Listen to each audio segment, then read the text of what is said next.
पहुंचेंगे, कैसे देखें हम इस तस्वीर को? नहीं, बिल्कुल जैसे लालू जी जब करते थे, इफ्तार रखते थे तो उस वक्त पापा आते थे, और आज आदरणीय राबड़ी जी, तेजस्वी, इनकी तरफ से रखा गया है। शाम को मैं भी आऊँगा उसमें। रहेंगे? बिल्कुल मतलब रहूँगा। इसे सियासी चश्मे से हम देखें? मुझे लगता है कुछ कार्यक्रमों को छोड़ देना चाहिए भाई। चिराग आ रहा है तो प्रकाश तो होगा ना भाई, हम ये भी तो चिराग आएगा, प्रकाश होगा, अच्छी बात है, बट कुछ चीज़ों को राजनीतिक चश्मे से नहीं देखना चाहिए। नमस्कार, न्यूज़ फोर नेशन देख रहे हैं और मैं आपके साथ रंजन सिंह। आपको बता दें कि नेता प्रतिपक्ष तेजस्वी यादव का आज राबड़ी आवास पर आपको बता दें कि रखा गया है इफ्तार की पार्टी, और इस इफ्तार की पार्टी में लोक जनशक्ति पार्टी रामविलास के राष्ट्रीय अध्यक्ष चिराग पासवान भी पहुंचने जा रहे हैं। आपको बता दें कि चिराग पासवान से ये सवाल किया गया है कि क्या आप आज इफ्तार पार्टी में शिरकत करने जा रहे हैं। दिल्ली से पटना लौटे चिराग पासवान से ये सवाल हुआ। उन्होंने कहा कि जब हमारे पिता रामविलास पासवान होते थे और उस वक्त लालू प्रसाद यादव भी जब इफ्तार पार्टी रखते थे तो उस वक्त हमारे पिता भी आते थे, और अब जब तेजस्वी यादव ने इफ्तार पार्टी रखी है और हमें बुलाया है तो हम ज़रूर आज शाम 6 बजे उनके आवास पर आएंगे। आपको बता दें कि आज पटना लौटे। उन्होंने कहा कि हम यहाँ से आज हाजीपुर जा रहे हैं, हाजीपुर में कई कार्यक्रम हैं और उसके बाद शाम में हम पहुंचेंगे तेजस्वी से मुलाकात करने के लिए इफ्तार पार्टी में। आपको बता दें कि इसको लेकर भी अब सवाल किया गया कि क्या इसको भी सियासी चश्मे से देखा जाए। जिस तरीके से चिराग पासवान और तेजस्वी यादव की एक साथ आने की बात हो रही है तो क्या इसको सियासी चश्मे से देखा जा सकता है।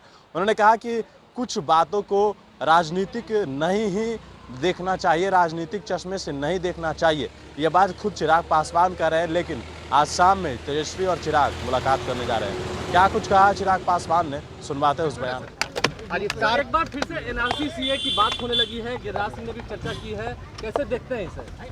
भाई एनआरसी सीए तो गवर्नमेंट एजेंडा का हिस्सा है ही, और ये कोई पहली बार नहीं है। लोकसभा में इसको लेकर चर्चा हो चुकी है। अपने मतों को, अपनी बातों को लोकसभा में इसको रखा जा चुका है। तो केंद्र सरकार का एजेंडा है, एजेंडा अपना ये लोग लागू करेंगे, रखेंगे। अच्छा, इफ्तार पार्टी है, पहले आपके फादर जब थे उस वक्त भी इफ्तार पार्टी का दुर्गा की थी, आज तेजस्वी के आज पहुंचेंगे, कैसे देखें हम इस तस्वीर को? नहीं, बिल्कुल जैसे लालू जी जब करते थे, इफ्तार रखते थे तो उस वक्त पापा आते थे, और आज आदरणीय राबड़ी जी, तेजस्वी, इनकी तरफ से रखा गया है।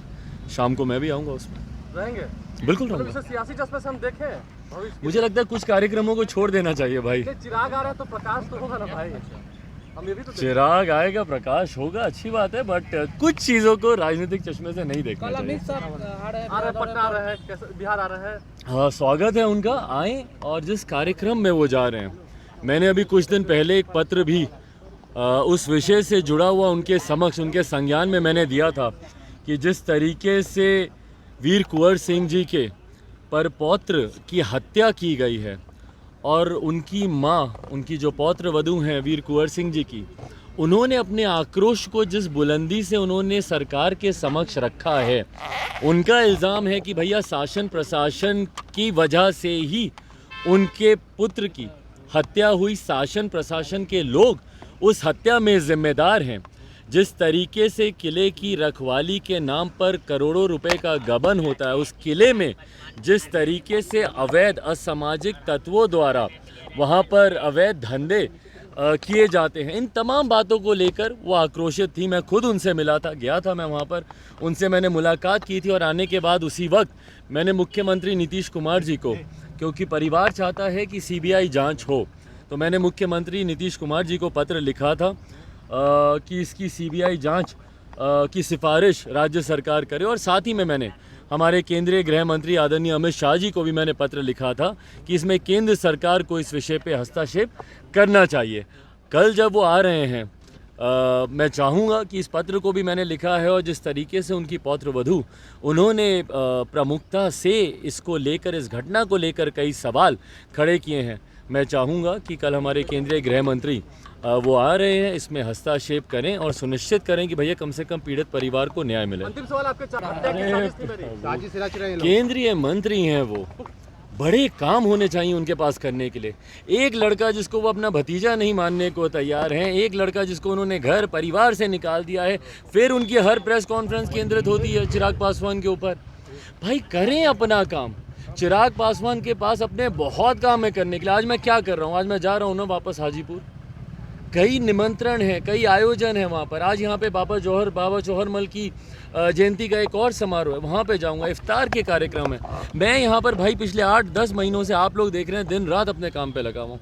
आशीर्वाद यात्रा हो, बाबू सभागार में कार्यक्रम हो, हमारा मार्च हो, जनता की आवाज़ को उठाने की बात हो, बिहार के हर ज़िले में जहाँ पे घटना हो रही है वहाँ पर हम लोग जाने का काम कर रहे हैं, पीड़ित परिवारों से मिलने का काम कर रहे हैं। उसमें बीच में पता नहीं कहाँ से ही है भाई, अगर आपके ऊपर अटैक होता है तो चिराग पासवान जिम्मेदार।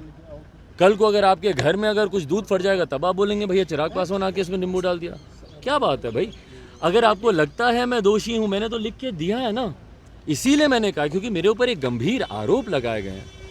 जो आरोप लगाए गए हैं वो साधारण नहीं है भाई, मेरे लिए तो वो मेरे पिता के समान थे। मेरे लिए इस बात की कल्पना तक करना कि मैं उनकी हत्या की साजिश, मेरे लिए ये इतना दुख विचलित करने वाली बात है। तो अगर ऐसी बातें अगर वो कह रहे हैं तो मैंने तो भैया मुख्यमंत्री को लिख के दिया कि जांच करवाएं, और जो भी दोषी हूँ, अगर इंक्लूडिंग मैं भी अगर दोषी हूँ तो फिर कार्रवाई वो मुझ पे भी करें।